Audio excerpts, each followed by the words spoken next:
After completing the Leadership Skills Questionnaire, I was not surprised to find out that I scored very high in the interpersonal category. It has always been pointed out to me that I am able to work hard while getting along with most anybody. I keep a positive and calm attitude in difficult situations, and I have been told that I can relate and communicate in a way that is reliable, comforting, and respectful to others. When using these qualities and skills identified about me, and also in our readings this week, I have to say that I would secure resources such as staff through a directive approach. Our textbook gave 5 specific concepts in this particular area: giving directions, supervising, leading, motivating, and communicating. I lean more heavily towards the concepts of motivating and communicating. By motivation, I would utilize the resources around me to identify our current needs in staffing. If we are lacking, I would recommend that the need be addressed, providing an idea through communicating of how we are to adequately staff the unit, what types of positions we need to offer to provide the best care for our patients, and suggesting who we hire to suit our facility and why staffing is a priority. Working through motivation and communication, I would be displaying a few of the scope and standards of practice for nursing administrators by collaborating and utilizing resources. The article I read discussed the idea of using transdisciplinary approach to change the process of nursing. It goes on to discuss how nursing as a profession is reluctant to change from a technological, medical, cure-based model quality to placing the importance on humanism, healing, spirituality, and interaction with other human beings. To make the change to a transdisciplinary process, the nursing profession must begin to look at our issues differently. The transdisciplinary approach will allow the nursing profession to expand its comprehension of the depth of care with patients and allow more focus to the values, ethics, and life experiences.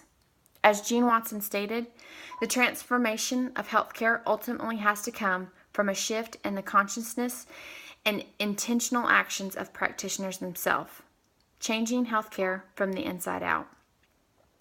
So how would I use this concept in my current position? Beginning to look at our current models of care, the patient, family, and primary nurse are at the core. Surrounding them are that of the interdisciplinary team. Striving to keep care patient-centered would be my focus. Being at the bedside, that is basically what I feel I do most of the time. As I move forward into a higher level of management, this focus needs to be the same. The task, however, will differ in a sense that at the bedside, the physical and emotional needs are being addressed directly. As you work as a manager, the role shifts to being that of a more collaborative effort into making sure that the patient, nurse, and family is receiving the best resources and care possible. As a manager, I would be planning to make sure we stayed current with best practices. I would organize teammates and departments to provide structural competence in the nursing staff and make sure that the adequate amount of staff was achieved. To effectively work within my role, the levels that I would need to work with are that of my clinical nurse supervisor and nurse manager. Collaborating and communicating with them on a daily basis will improve patient care and satisfaction. It is with my input that they can effectively understand if our current practices are benefiting or hindering the best care that we can provide. Working on a post-surgical unit, I interact with a lot of other departments. The OR, PACU, case management, and acute rehab facilities are just to name a few. It is important that clear communication and interactions within departments are appropriate to facilitate a more interprofessional environment. I feel that I would have a preference for a horizontal structure with an organizational model. The horizontal structure provides more flexibility to us as nurses to work within our scope of practice, and the organizational model provides a clear representation of the functions within each structure.